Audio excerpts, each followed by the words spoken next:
Querido Pablo, querido José Antonio, una semana más aquí en torno a este tema tan precioso. La verdad es que yo disfruto muchísimo analizándolo, estudiándolo, preparándolo. Supongo que vosotros también. Estamos disfrutando muchísimo, muchísimo, de verdad. Es un tema, aparte de ser un tema columna vertebral para nosotros, es que la belleza del tema es que te ayuda a amarlo, de verdad. Sí, es para disfrutarlo. Muy bien, pues vamos a meternos al tajo hoy con la buena noticia del juicio. La verdad es que los juicios se asocian siempre a una mala noticia, ¿no? En este mundo. Sin embargo, aquí el Apocalipsis nos lo plantea como una muy buena noticia para el creyente al menos. Para el creyente al menos. Los demás, pues veremos a ver. Vamos a pedirle de nuevo al Señor que nos bendiga, que nos acompañe. Y Pablo, te voy a pedir a ti esta vez que... Bendito bondadoso Dios que estás en los cielos. Gracias, Señor, porque nos encontramos en una nueva semana. Gracias, Padre, porque con el cariño que tú pones en nuestro corazón para hacer esta meditación, este estudio, queremos poner también, Señor, nuestra mente en tus manos para que tú nos dirijas y podamos ser, Señor, bendición para aquellos que quieran profundizar en este tema. Gracias, Señor, por el privilegio de estar aquí, en el dulce nombre de Jesús. Amén. Amén. Amén. Muy bien, pues el primer ángel, seguimos con él, dice a gran voz, temed a Dios y dadle gloria, porque la hora de su juicio ha llegado. Esta hora de su juicio, ¿qué tenemos que entender aquí? Momento. Es decir, el momento de su juicio ha llegado. ¿Realmente es un momento o es un proceso? Yo creo que en primer lugar debería hacernos pensar que ya en el Antiguo Testamento el pueblo de Israel sabía que una vez al año, el llamado Yom Kippur, también se llamaba Yom Adin, era el día de la expiación, pero era el día del juicio. Y tenían que prepararse espiritualmente muy bien. Casi se puede decir, creo, sin temor a equivocarse, que era un día de ayuno obligatorio.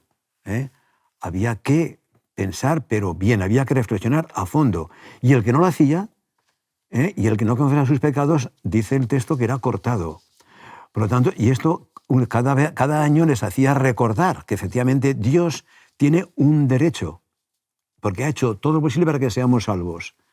Si nosotros ahora no somos consecuentes con todo lo que Dios ha hecho, ¿qué pasa? Tenemos que dar cuenta. ¿Es justo? O sea, que haya un juicio al final de la historia, ¿es justo? Hemos de entenderlo así. Es decir, que el antiguo Israel entendía este juicio final de la historia a través de un tipo, ¿verdad? Sí, lo entendía a través del gran tipo del santuario, Sí. y ahí entendían todas las fases que se iban a producir, no en el santuario terrenal, sino el celestial, ¿no? Como Dios le dijo a Moisés, oye, haz este santuario como una copia del que has visto en el cielo, ¿no? Este no va a ser el original es el que está en el cielo. Por lo tanto, el santuario sería el plano en el que tenemos que entender este juicio, porque luego tenemos las profecías de Daniel y de Apocalipsis que lo que van a hacer es seguir trabajando con el santuario, pero esta vez con el celestial, y van a intentar hacernos entender cómo pasa todo lo que ocurría en el terrenal al celestial, y esta vez llevado por Cristo. Además, uno de los libros más cristológicos de la Biblia apostólica es Hebreos. Y el centro de ese libro es la obra de Jesús en el santuario celestial, que se lo está aplicando a personas que, habiéndolo aceptado, estaban volviendo hacia atrás. Con lo cual, nosotros no nos hemos inventado la doctrina del santuario, ni nos la ha inventado ningún fundador nuestro, no. Eso está en el fundamento de la profecía escatológica, porque el propio Jesús, en Mateo 24, habla del santuario. Realmente el santuario lo que nos presenta es un orden cronológico. Yo incluso llego a decir que el santuario nos permite ordenar doctrinalmente y correctamente la Biblia, porque sin el santuario que nos pone ese orden cronológico, primero el atrio, luego el lugar santo, luego el lugar santísimo, y vemos a Jesús avanzando a través de ese proceso, que finalmente también es un proceso cronológico en el tiempo, ¿verdad? Sería difícil a lo mejor para nosotros ordenar cronológicamente y correctamente todas estas ideas que nos presenta la Biblia. Yo siempre digo que la Biblia es como la caja de un puzzle, ¿no? Es el que está llena de piezas, pero tú encuentras piezas de la segunda venida, del pecado, de tal, por todos los lados de la Biblia. Ahora, ¿yo cómo ordeno esto? Y al final te das cuenta que esa estampa maravillosa que Dios le dio a Moisés ahí justo al principio de la Biblia, ¿no? Cuando comenzaba a escribirse la Biblia, es como si Dios le dijera, mira, esta es la imagen sobre la cual va a construirse toda la Biblia. Y la imagen se la dio en el Sinaí, que fueron los planos del santuario, y finalmente comienzan a trabajar en torno a ese plano y a entender el proyecto de salvación de Dios en torno a ese plano, ¿no? Hay una idea que no es muy habitual, pero que creo que deberíamos de plantearla. Es decir, en el santuario se trata el pecado confesado. Uh-huh. Porque en realidad el pecado, según la mentalidad hebrea, es la transmisión, el transporte del creyente al animal. Y luego transportarlo por los diferentes estamentos del santuario. Si Jesús hubiese muerto en la cruz y no hubiese un santuario, el problema teológico sería tremendo. ¿Qué pasa con el pecado? ¿Lo llevaría siempre sobre él? A través del santuario no. Se transporta por dentro del santuario y luego se saldrá fuera. Para mí me parece que es la pedagogía más importante de cómo se trata el pecado. Del creyente pasa al Cordero, de ahí al lugar santo, Uh-huh. las oraciones, los símbolos, la mesa, y luego pasa al lugar Santísimo. o el Santo de los Santos, ¿vale? Pero es que luego todavía falta una pequeña ceremonia, Uh-huh.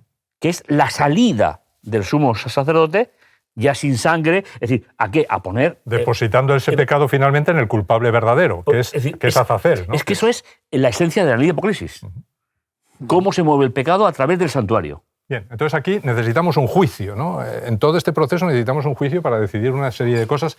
Entonces, este ángel cuando dice la hora de su juicio ha llegado, ¿a qué juicio se está refiriendo? La palabra juicio, fuera de un contexto bíblico, es tan ambigua que sería difícil de poder entenderlo. Pero cuando tú coges la cronología, estaríamos hablando de 3 momentos. Además, cronológicos en el tiempo. El que se realiza en el santuario celestial, que se realiza durante el milenio, y el que se realiza después del milenio, que sería el ejecutivo.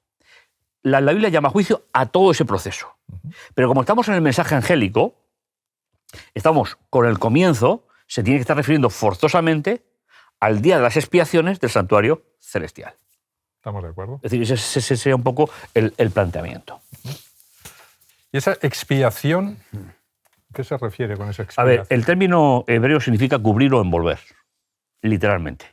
El Señor está envolviendo al creyente porque el pecado lo puede tratar, porque Dios solamente puede tratar el pecado dentro del santuario. Fuera del santuario no puede tratar el pecado, porque lo tengo yo. Entonces, es envolver, cubrir. Es un acto de misericordia. Es decir, el término kiper lo que significa es eso. Cubrir, envolver. Y nos tiene que dar una sensación de que, aunque es un juicio, pero de una sensación de serenidad, tranquilidad, porque es Dios quien está y el Cordero solucionando el transporte del pecado. Lo que pasa es que si tú nos estás hablando de un transporte del pecado, que es verdad que así se plantea, ¿verdad? Los sacerdotes entraban con la sangre dentro del lugar santo, la asperjaban allí delante de las cortinas del lugar santísimo, luego en el día de las expiaciones entraba esa sangre hasta el mismo propiciatorio del lugar santísimo. Ese transporte de ese pecado finalmente llega en el día de la expiación hasta el lugar santísimo. Claro. Uh-huh. Entonces ahí se tiene que tratar. La idea es, finalmente, ese pecado solo es de aquellos que confiesan el pecado. Justamente. Porque los que no confiesan el pecado, su pecado no está sobre Cristo, no ha sido metido dentro del santuario. Y entonces lo tengo yo. Entonces me quedo yo con él. Sí. Y por lo tanto, si yo me quedo con el pecado, ¿qué va a pasar conmigo? Pues ya está. En todo caso, en el santuario hay registros de todo lo que el ser humano hace. Eso no podemos, en ese momento de entrar ahora en ello, ¿no? Pero eso no podemos obviarlo de ninguna manera. Sí que es verdad que los pecados que son expiados son los de aquellos que los confiesan. Efectivamente. Está claro, pero cuando nosotros nos atenemos al mensaje de Daniel 8, ahí habla con bastante claridad de que, ojo, lo que el cuerno pequeño está haciendo tiene tiempo hasta las 2000 tantas mañanas, porque luego ya el santuario será purificado, porque ahí han quedado registros. Por otra parte, todo el ministerio de Cristo en relación con el pecado en los cielos lo realiza en el santuario, no en otro lugar. Por lo tanto, ahí llegan registros. Parece claro, según textos del Antiguo Testamento, que todo lo que se hace al margen de la voluntad de Dios contamina el santuario. Por lo tanto, de alguna manera, esto está ahí. Esto es importante. Todo esto que estamos hablando es importante, porque finalmente ese juicio que está anunciando ese primer ángel va a afectar a todos. Va a afectar a todos, ¿por qué? Porque unos han depositado su pecado sobre Cristo y por lo tanto ese pecado, a través de los registros que tú has dicho, entra hasta el lugar santísimo, claro, en el lugar santísimo se van a abrir esos registros y se va a mirar si esos pecados que hemos cometido han sido perdonados completamente Confesados. o no. Confesados. Confesados y finalmente también perdonados, ¿no? El Salmo 73 tiene una expresión que dice un sacerdote, Asaf dice, hasta que entré en el santuario y entendí el destino de ellos. Y se refiere a los impíos. Es verdad, José Antonio, que todo está escrito. Pero la primera parte del juicio, de las 3, es un acto con el cual nosotros tenemos que sentirnos tan identificados y tan agradecidos, porque cuando yo sea declarado justo, automáticamente se está declarando impío a otros. No quiero hacer ninguna distinción, pero finalmente el procedimiento. Con lo cual, aunque esté todo registrado, en la primera parte tiene que ver con el creyente. Y el creyente es el que ha confesado el pecado. Esto es muy importante porque si la primera parte del juicio solo se va a juzgar a los creyentes, a aquellos que han depositado sus pecados o han confesado sus pecados a Cristo, pues automáticamente todos los que no hayan confesado sus pecados quedan fuera de ese juicio. Sí, en los libros está. Quedan condenados de alguna manera. Claro. Quedan condenados. Claro. Esto es que, ¿me permitís un ejemplo muy que a veces lo he hecho en plan elemental para que algunas personas pues, pudieran entenderme en ese sentido? Porque a veces puede parecer complejo. Y yo he puesto el siguiente ejemplo. Tenemos aquí un montón de alubias, blancas y negras mezcladas. Y decimos, por favor, ¿quiere coger las blancas? Esa persona coge las blancas, las deja aquí, pero ha seleccionado también las negras. Sí, las Porque has dejado ahí. se han quedado ahí, Claro. ¿de acuerdo? De modo que esto es lo que hace Jesús. Él está expiando el pecado de todos los redimidos, pero él por eliminación o por defecto ha dejado ahí los demás que quedan ya, lo sabemos muy bien, para el juicio milenario, ¿de acuerdo? Entonces, esa misma pero base. ellos son tenidos en cuenta. Claro. ¿eh? Son tenidos en cuenta en el sentido De que ellos de han que decidido. no han sido tenidos en cuenta para ser salvos. Luego han sido tenidos en cuenta. Sería un poco- Esto es Ellos han inevitable. decidido dónde Claro, querían estar. por libre elección de ellos. Esto es. Sería simplemente por elección personal. Exacto. Pero yo creo que este tema habría que remarcarlo, porque nosotros, yo no tengo la sensación de que estemos quitándole el valor a la cruz. No. No, Y sin embargo se nos acusa de eso. no. Es decir, ¿qué pasa? Que al no tener el santuario, para muchos creyentes de una autodenominación, todo empieza y termina en la cruz. Y no ven necesario el tratamiento del pecado durante las etapas. En cuanto al valor del sacrificio del altar, está todo resuelto. No falta nada. Pero Jesús dijo, no me toquéis porque no he subido. Y cuando bajó, se dejó tocar. Ese es el paso para introducir el pecado en el santuario. Y además es muy interesante que en la cruz está todo resuelto. ¿Por qué? Porque la sangre del altar de bronce era la que entraba Claro. constantemente a todas las fiestas, incluido al juicio final. O sea Sí, que lo que sí. se está comprobando es cómo has aceptado tú la muerte de Jesús en la cruz, cómo te ha transformado, qué has hecho con los pecados que hay en tu vida, dónde los has puesto, ¿no? Esto es lo que se va a mirar finalmente en el juicio. Con tu permiso, Pablo, has dicho algo que parece muy importante porque en algún momento pues yo me he dado cuenta de que es motivo de discusión o de falta de entendimiento del tema. Hay un texto en Hebreos que dice, por lo cual debía ser en todo semejante a sus hermanos para venir a ser misericordioso y fiel sumo sacerdote, ya en el santuario, en lo que a Dios se refiere, para expiar los pecados del pueblo. Y se nos ha acusado de que nosotros no le damos un valor pleno, total, definitivo a la expiación que Cristo ha hecho en la cruz, sino que pues creemos que debe ser completada con otra expiación en el santuario. Y no han entendido. No han entendido porque creo que es evidente. La expiación que hace Cristo en la cruz es plena y completa. Lo dice la Biblia, lo dice la Manna White, con toda claridad, rotunda, total. Ahora, ¿qué es lo que hace falta? Lo que hace falta es bien sencillo. Es ahora aplicársela a cada uno. Y es lo que se hace en el santuario. Pero no haciendo una nueva expiación, sino sencillamente aplicando la expiación obtenida en la cruz para los pecados de cada uno. Esa es la expiación. Por eso ¿de acuerdo? decíamos que el santuario trata el pecado, no al pecador. Esto es. El pecador Esto es. queda redimido completamente. Luego hay otro aspecto, si me permites, me permitís, y es que hemos de entender que la cruz por sí misma, a ver si lo digo bien para no ser malentendido, la cruz por sí misma no salva a nadie. aunque tiene poder expiatorio, tiene potencial para salvar a todos. No sé si me explico. Sí.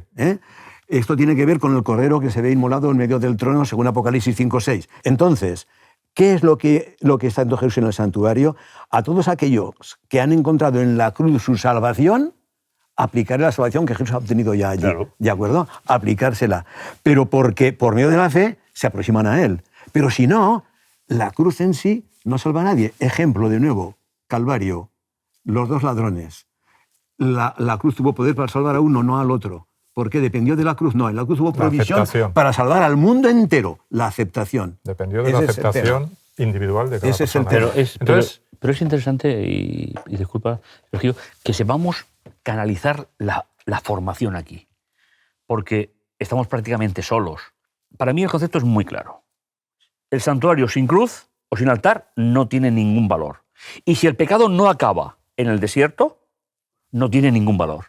Es un proceso pedagógico que fue revelado a Moisés en la cima del Sinaí y que cuando bajó se encontró con la idolatría. Es decir, que ese fue el contraste. Entonces, santuario es el antídoto contra la idolatría. Entonces, dentro de todo esto que estamos hablando, la predicación del Evangelio eterno dentro de ese contexto de juicio, ¿qué importancia tiene? Creo que precisamente la razón por la que el Evangelio eterno tiene que predicarse es porque ha empezado el juicio. Porque la humanidad tiene derecho y aquí hemos comentado en algunos de los temas de las semanas anteriores, hemos comentado que Dios es justo, Dios hace justicia, Dios hace que cada uno conozca el Evangelio, todo el mundo tiene derecho a conocerlo, ¿de acuerdo? Entonces el Evangelio debe ser predicado a todo el mundo, a toda nación, tribu, lengua y pueblo, para que realmente entiendan que Dios está haciendo un juicio, pero es un juicio que ya ha comenzado, porque está en tiempo de perfecto, y que nosotros sabemos que fue, veremos en otros temas, pero fue en 1844, está claro. Esto está claro, pero está ya en pleno curso. Esto es lo que hemos de entender. Por otra parte, todo lo que Cristo hizo, su encarnación, vida sin pecado, crucifixión, resurrección, ascensión, intercesión en los cielos, todo eso es el Evangelio eterno. La gente debe entenderlo, porque ese Cristo solamente falta una fase de todo ese programa, y es que venga a buscarnos. La gente debe conocer todo esto antes. Y por otra parte, quisiera también añadir que estamos en un tiempo especial. Desde 1844, cuando acaba la profecía, la gran profecía de las 2300 tardes y mañanas, hasta que Cristo venga, es un tiempo muy especial, porque es el tiempo del juicio, sí, pero es el tiempo durante el cual se derramará la lluvia tardía. Es el tiempo en el que Jesús toma el reino. Es el tiempo durante el cual se prepara Jesús, prepara el listado de los que va a venir a buscar cuando Él venga, ¿de acuerdo? Hay una serie de hechos que culminan, es el final, la fase final del plan de redención. Entonces, es un plan, digamos, de mucha actividad celestial en favor de la humanidad. Todo esto la humanidad tiene derecho a conocerlo, desde el punto de vista divino.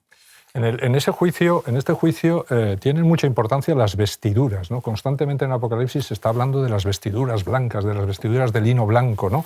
Estas vestiduras en este juicio, ¿qué tienen de importante, ¿no? Porque vemos que en el juicio que aparece en Daniel 7, que es el juicio justamente, este inicio del juicio, este juicio investigador, vemos que allí se ponen miles y miles de tronos y parece que estos miles de tronos, desde luego, ningún ser humano está allí. Todos los que hay allí son miles y miles de ángeles, posiblemente miles de mundos no caídos. Para ellos tiene mucha importancia este juicio. ¿Por qué tiene mucha importancia este juicio? Es decir, ¿qué quieren comprobar ellos en este juicio, ¿no? A ver, yo creo que ellos no quieren comprobar nada. Se le hace comprender. Porque ellos, ¿qué ven? Lo que hacemos. Promesas que no cumplimos. Entonces, para que podamos ser aceptados en la comunidad eterna, Jesús tiene que decir, no, es que Él mantuvo una relación personal conmigo. Aunque se equivocó, la mantuvo. Lo que tenemos que darnos cuenta es simplemente de un detalle. Si metemos el juicio en sentido griego-romano, no lo entendemos. Si lo metemos en el mundo semita, es muy fácil entenderlo. Porque el mundo semita no separa el juicio del santuario. Nunca. Pero claro, la visión que tienen algunos expertos en ver en el Apocalipsis un libro griego o heleno no les permite ver el trasfondo en el cual está basado. Y eso creo que es un punto importante para reflexionar y que los que nos están viendo puedan también hacerse esas preguntas. Yo no sé si lo hemos adivinado a Sergio, que él está pensando en la parábola de la fiesta de las bodas, y en aquello lo has indicado, en aquello que ocurre cuando el rey que hace el banquete de bodas, pues envía a los siervos a buscar a los invitados y son rechazados en 2 veces consecutivas, y al final les dice: las bodas a la verdad están preparadas, mas los que fueron convidados no están dignos, no eran dignos. Y después a las salidas de los caminos y llamad a las bodas a cuantos halléis. Y saliendo los siervos por los caminos juntaron a todos los que hallaron juntamente malos y buenos, y las bodas fueron llenas de convidados. A mí me resulta esto muy entrañable, es una manifestación más del amor de Dios, porque es que nadie se siente excluido. Dios no excluye a nadie, esto es maravilloso. Pero es que ocurre una cosa muy interesante. Cuando entra el rey para los convidados, vio allí un hombre que no estaba vestido de boda, porque el vestido de boda era algo que se regalaba al que asistía. No tenía que llevar un vestido suyo, sino un vestido que regalaba el rey, un vestido especial, hecho para el invitado. Entonces ese no lo llevaba. Y le dice: amigo, ¿cómo entraste aquí sin estar vestido de boda? Mas él enmudeció. Entonces el rey dijo a los que le servían: atadle de pies y manos, echadle en las tinieblas de afuera, ahí será el lloro y el crujir de dientes. Juicio. Porque muchos son llamados y pocos escogidos. Entonces, ¿qué pasa aquí? ¿Qué pasa? Nosotros entendemos muy bien cuál es el significado del vestido de bodas. Tiene que ver con las vestiduras blancas de la justicia de Cristo, como se presenta en toda la Escritura. ¿De acuerdo? Claro, pero quiere decir que los únicos que van a ser revisados en las bodas, entonces, son aquellos que llevan el vestido. Es decir, aquellos que han aceptado... Los que están dentro. Aquellos que han aceptado a Jesús como su Salvador personal. Y hay un tema... De acuerdo, pero sí que es verdad que aquel que no aceptó el vestido, de acuerdo, recibió... Esto es. Con lo cual, está mostrando las características del juicio, que es juicio justo para el que no está preparado.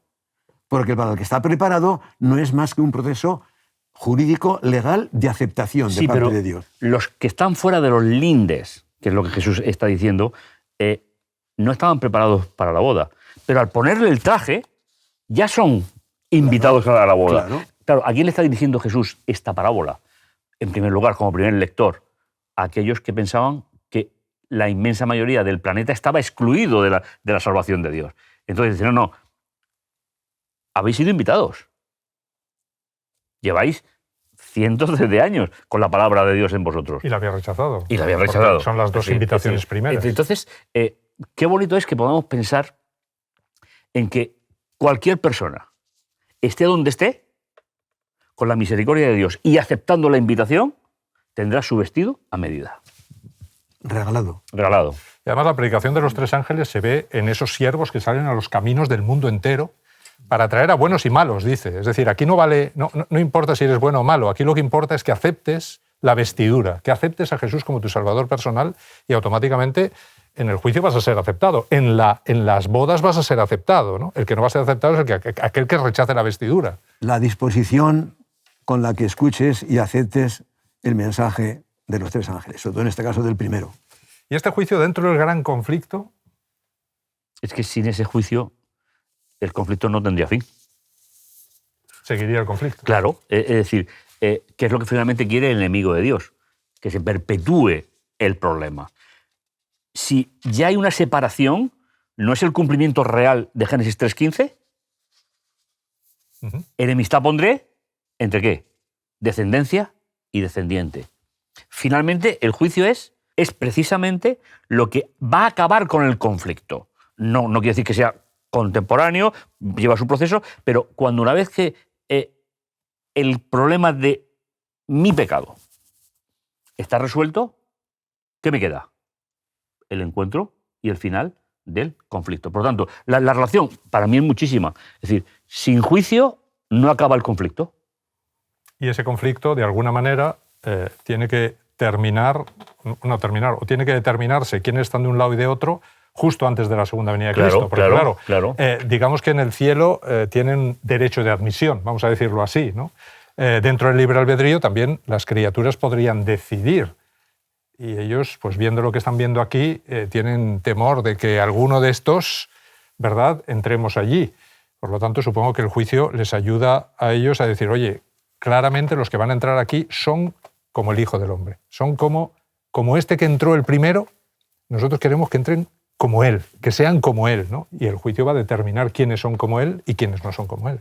Hay una cosa, si me permitís, que es muy evidente. Nosotros, a nivel laboral, profesional, en cualquier especialidad, no importa lo que hagamos, después, si somos responsables y serios, hacemos una evaluación para ver si eso está bien así o si se puede mejorar o hay que tomar otras directrices o hay que hacerlo de otra manera. La evaluación es una parte del proceso imprescindible. Pues en este plan redentor, que abarca todo el planeta y el universo, porque los habitantes de otros mundos no se han visto afectados por el pecado, pero sí por la influencia que les ha llegado en cuanto al carácter de Dios. Entonces debe haber una evaluación en todos los sentidos y Dios tiene que hacerla y la va a hacer muy bien, tal y como la tiene prevista, evidentemente. Pues muchísimas gracias. Lástima que este tema, que es enorme, ¿verdad?, no tengamos más tiempo, pero aquí se nos acabó el tiempo y gracias por esta evaluación del juicio, que es complicada, que es difícil, pero ojalá la entendamos, porque realmente es importantísimo para que se pueda producir la segunda venida de Jesús. Pues muchas gracias, nos veremos la semana que viene. A ti Hasta y a entonces. vosotros. Que Dios os bendiga. Igual. Gracias. Escuela Sabática Viva te invita a poner en práctica los siguientes objetivos. Crecer espiritualmente a través del estudio diario de la Biblia y la oración. Experimentar el amor fraterno cuidando los unos de los otros. Vivir la misión como un estilo de vida, convirtiendo tu clase en una iglesia hogar y en un lugar de esperanza. Así, tu unidad de acción será un centro de reavivamiento, un centro de fraternidad y un centro de misión.